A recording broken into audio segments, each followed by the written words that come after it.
Best time table कैसे बने? Matric में अगर हम पढ़ रहे हैं तो हमें कितने घंटे पढ़ने चाहिए? हाँ तो नमस्ते जी। आप सभी लोग बहुत छोटे छोटे हैं, आप लोग 10वीं क्लास में पढ़ते हैं। प्यारे बच्चों, आप लोग के मन में बहुत सारे सवाल आते हैं। जैसा एक सवाल ये कि मैट्रिक में अगर हम पढ़ रहे हैं तो हमें कितने घंटे पढ़ने चाहिए। मैंने आपको 3-4 दिन पहले ये थंबनेल आपके व्हाट्सएप पर भेजा था। मैंने कहा था मैं इस पर वीडियो बनाऊंगा, पर बच्चों किसी कारणवश मैं नहीं बना पाया था। आज बच्चों मैं थंबनेल ये लगाया हूँ, पर आज का टॉपिक अलग है, इसको भी मैं उसमें ऐड कर देता हूँ। टॉपिक ये है कि पढ़ने के लिए हम लोग बेस्ट टाइम टेबल कैसे बनाएं, बेस्ट टाइम टेबल हम कैसे सेट करें। तो पहले बच्चों, कक्षा 10वीं के विद्यार्थी हैं आप, या कक्षा 11वीं 12वीं किसी भी क्लास के विद्यार्थी हैं, तो आप इस वीडियो को पूरा अंत तक देखें। आपके मन में जो भी डाउट है इस टॉपिक को लेकर के आज के बाद नहीं रहेगा। तो प्यारे बच्चों आइए देखते हैं। सबसे पहले कि लोग दो तरह के होते हैं, और आप ये कभी ना सोचें कि किसी एक व्यक्ति का बनाया हुआ टाइम टेबल आपके लिए भी इम्पोर्टेंट होगा। समझ रहे ना? क्योंकि आपका लाइफ स्टाइल कैसा है, उनका लाइफ स्टाइल कैसा है, आपका घर कैसा है, घर के रहन सहन कैसे हैं, उनका घर का रहन सहन कैसा है, आप क्या खाना पीना खाते हैं, वो क्या खाना पीना खाते हैं, सब कुछ डिपेंड करता है बच्चों। और उसके बाद भी सबसे बड़ा प्रॉब्लम तो यहाँ ये होता है कि आप डे में पढ़ने वाले स्टूडेंट हैं या नाइट में पढ़ने वाले स्टूडेंट हैं। कुछ बच्चे ऐसे होते हैं जो दिन में बहुत ज़्यादा पढ़ने पर विश्वास करते हैं, सुबह 4:30-5 बजे ही उठ जाते हैं और पूरी मेहनत करके बच्चों पढ़ाई करते हैं पूरे दिन भर, और रात में जल्दी 9 बजे सो जाते हैं। एक दूसरे विद्यार्थी होते हैं कि जो नाइट में स्टडी करना पसंद करते हैं, वो रात के 12 बजे 1 बजे 2 बजे तक पढ़ाई करते हैं, सुबह थोड़ा लेट से जगते हैं और फिर 8 बजे 9 बजे सुबह जगते हैं और फिर आराम से पढ़ते हैं। तो लेकिन 10वीं क्लास के बच्चे जो भी होंगे या 11वीं 12वीं के, मुझे भरोसा है कि आप लोग इन दोनों में से बीच के स्टूडेंट होंगे, ना तो आप ज़्यादा डे और ना तो ज़्यादा नाइट, मुझे ऐसा लगता है। सबसे पहले बच्चों, हमें जब भी टाइम टेबल बनाना चाहिए पढ़ाई का, तो हमें देखना चाहिए सबसे पहले हमारे सोने का टाइम, कि कितना ज़्यादा हम सो रहे हैं।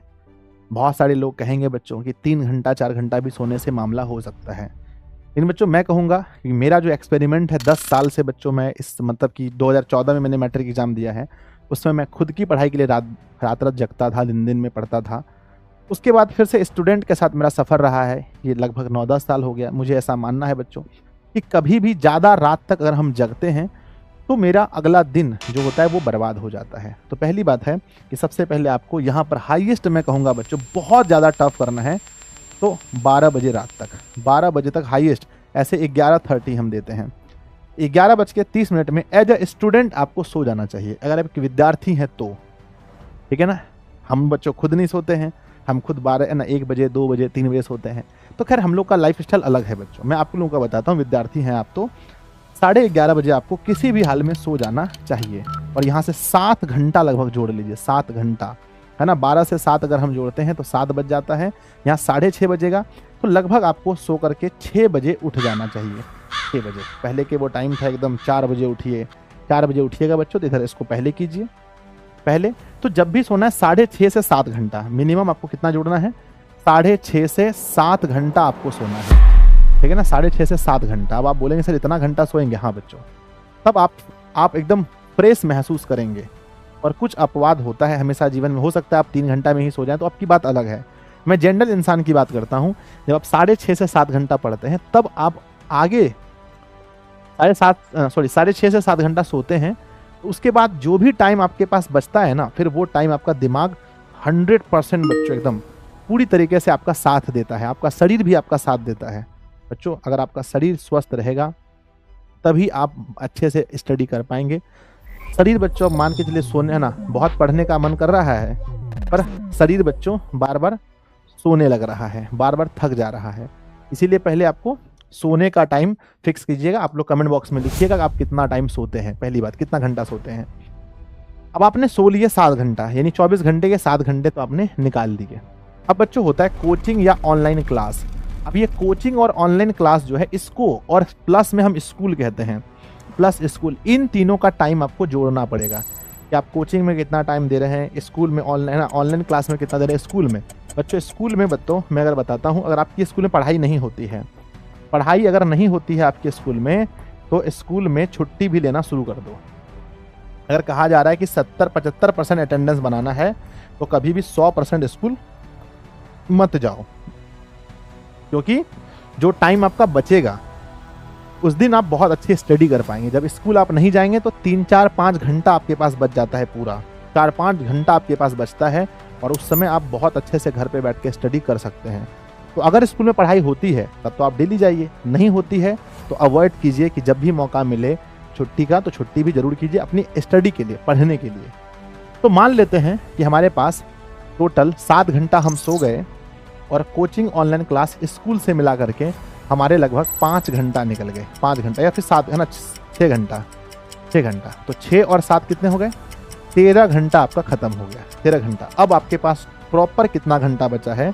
अब आपके पास प्रॉपर 11 घंटा बचा है, 11 घंटा। कितना बचा है? 11 घंटा। 11 घंटे में हम लोग बच्चों खाना पीना नहाना ये सब में हम निकाल देते हैं कि टोटल में आपके लग जाएंगे टोटल 2 घंटे। बचा कितना घंटा? 9 घंटा। अब आपके पास बचा है 9 घंटा। कितना बचा है? 9 घंटा। 9 घंटा में फिर हम आपको आपकी हैप्पी के लिए, आपकी हैप्पीनेस के लिए, आपको घूमने फिरने के लिए, आपको मेरे बच्चे थोड़ा सा मोबाइल वगैरह चलाने के लिए, कुछ आप खोल करके देख रहे हैं मूवी वगैरह ये वो, उसके लिए भी हम आपको दे देते हैं फिर से हम 2 घंटा। 2 घंटा बचा कितना बच्चों? बचा कितना? 7 घंटा। 7 घंटा के बाद बच्चों आपको फिर हम लोग है ना कुछ इंपॉर्टेंट वर्क आपका होगा, इंपॉर्टेंट वर्क होगा मेरे बच्चे। तो आप मान लेते हैं कि 1 घंटा हम वहाँ दे दिए। अब जो आपके पास 6 घंटा बचा है सेल्फ स्टडी के लिए, 6 घंटा में हम आपको 1 मिनट भी नहीं देने वाले हैं, 1 सेकंड भी आपको नहीं देने वाले हैं बच्चों। ये जो 6 घंटा आपके पास बचा है, देखिए मैंने हर चीज़ में आपको दिया है। सोने के लिए मैंने प्रॉपर टाइम दिया है, कोचिंग स्कूल सबके लिए मैंने प्रॉपर टाइम दिया है, हर चीज़ के लिए मैंने प्रॉपर टाइम दिया है। अब जो आपके पास 6 घंटा का टाइम बचा है, इस 6 घंटा को ही मेरे बच्चे, 6 घंटा को ही है ना, 6 घंटे की ही जो 6 घंटा बचा है इसमें ही आपको पढ़ाई करनी है, जिसमें आपका होमवर्क सेल्फ स्टडी होगा। तो ये रहा आपका 6 घंटा, है ना, 6 घंटा आपका रहा। अब इस 6 घंटे को मेरे बच्चे आपको जैसे बांटना है, जब आपका ये 6 घंटा मिल रहा है उस समय आपको 6 विषय हैं। कितने हैं? 6 विषय आपको पढ़ने हैं। 1 2 3 4, ये हुआ 5 और ये हुआ 6, 6 विषय हैं और आपके पास 6 घंटे हैं। अब आप समझ लीजिए कि किस विषय को हमें कितना टाइम देना है, किस विषय को हमें कितने टाइम देना है। बच्चों अगर आपको लगता है कि कोई विषय मेरा अच्छा है, जैसे संस्कृत अभी सिर्फ बुक हुआ है, संस्कृत में सिर्फ बुक पढ़ाई हुआ है तो इसको भी ज़्यादा टाइम नहीं देना है, बुक को आपको पता है। हिंदी विषय में सिर्फ बुक हुआ है तो इसमें भी ज़्यादा टाइम नहीं देना है। बचा क्या? SST। तो बच्चों बचा क्या? SST, बचा क्या? मैथ, और बचा क्या? बचा क्या? साइंस। इन तीनों विषय को मिला करके अप्रॉक्स मेरे बच्चे आप 5 घंटा दे दो। 5 घंटा, 1 घंटे में दोनों का बुक थोड़ा बहुत देख लो, 5 घंटा देना है। 5 घंटे में मेरे बच्चे मैथ को लगभग डेली घड़ी देख करके मैथ को 2 घंटा दो, है ना। और बच्चों साइंस को मेरे बच्चे 1.5 घंटा और SST को भी 1.5 घंटा आपको देना है। ठीक है, ये आपका रूटीन होना चाहिए, 1.5 घंटा देना है। कब देना है ये आप तय करेंगे, क्योंकि हर किसी का जीवन अलग अलग। मैं आपको बोल दूंगा 6 से 7 पढ़ाई करो, नहीं पाएगा। आप सोचो कि आपको डेली किसी भी हाल में अपने लिए 6 घंटा निकालना है और 6 घंटा बच्चों जब पढ़ो तो पूरा 100% झोंक दो, 100%। अलार्म वाली एक घड़ी मिलती है, पापा को बोलना कि अलार्म वाली घड़ी मिलती है जिस पर ऐसा टाइम लिखा रहता है कि 23 सेकंड 24 सेकंड, इस तरह से घड़ी हमेशा होता है। इस तरह से मेरे बच्चे घड़ी आपके सामने जो है टिक टिक टिक टिक करता रहेगा। ध्यान दीजिएगा, ये अलार्म वाली घड़ी होना चाहिए आपके पास, है ना। ये ऐसे आपके टेबल पर रखा रहेगा और ऐसे ये घड़ी चलता रहेगा, तब आपको पता चलेगा सच में आप कितना घंटा पढ़ रहे हैं। और इस समय पढ़ते टाइम अपने फ़ोन को अपने पास से बिल्कुल दूर रखो, ना कोई नोटिफिकेशन टेलीग्राम का, ना व्हाट्सएप का, ना इंस्टाग्राम, कुछ नहीं, कहीं से भी कोई भी मैसेज नहीं आना चाहिए बच्चों। तब आपको पता चलेगा कि डेली 6 घंटे ही पढ़ के, 6 घंटे ही अगर आप पढ़ेंगे बच्चों, आप तब जा करके बन सकते हैं टॉपर बन सकते हैं। तो मेरा अभी तक 10 साल का जो एक्सपीरियंस बताता है उसमें मेरा यही निकल कर आता है कि बच्चों सबसे ज़्यादा जो है यही तरीका काम आता है जहाँ आपके पास फ्रीडम है सोने की, जहाँ आपके पास फ्रीडम है घूमने की, फिरने की, इंपॉर्टेंस काम की, स्कूल की, कोचिंग की, हर कुछ छोड़ करके भी 6 घंटा मैंने आपकी ज़िंदगी से निकाल लिया है। और यही 6 घंटा जो है कि आपको बच्चों पढ़ाई करनी है। और ये इसी को हम लोग सेल्फ स्टडी कहते हैं, खुद से पढ़ना है। अब इसमें पढ़ेंगे क्या? मैथ पढ़ना है तो मैथ पढ़ेंगे, SST पढ़ेंगे, नोट्स पढ़ेंगे, जो पढ़ना है। और पढ़ते टाइम बच्चों इन चीज़ों का ध्यान रखें, मैंने लिख दिया है कि मैथ विषय का जरूर ध्यान रखें पढ़ते टाइम बच्चों, क्योंकि ये विषय आपको दिक्कत करता है। और रिवीजन करें, है ना। जो भी पढ़ाया गया है उसको रिवीजन करें। और बच्चों राइटिंग स्किल पर जब भी आप सेल्फ स्टडी करें तो बच्चों कम से कम साइंस और एसटीटी क्वेश्चन को खुद से लिखें। उसके आंसर जब लिखेंगे तो आपकी हैंड राइटिंग स्किल अच्छी होगी। जब हम लिखते हैं तो सोच सोच के लिखते हैं, हमारा थिंकिंग लेवल भी बहुत अच्छा होगा इससे हमारे एग्जाम में। और बच्चों जब आप कोशिश करें कि हम लोग कम से कम सब्जेक्टिव सवाल लिखने का, सब्जेक्टिव, जब सब्जेक्टिव लिखते हैं तो हमारा ऑब्जेक्टिव अपने आप सॉल्व हो जाता है। और बच्चों बी मोटिवेट, ज़िंदगी में मोटिवेट रहें और एक्सरसाइज वगैरह बच्चों करते रहें। सुबह अगर उठते हैं तो कहीं आसपास में घूमने जाएं, एक्सरसाइज करें, इससे आपका बना रहेगा।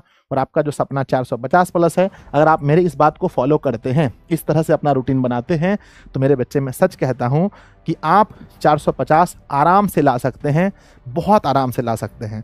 ठीक है ना।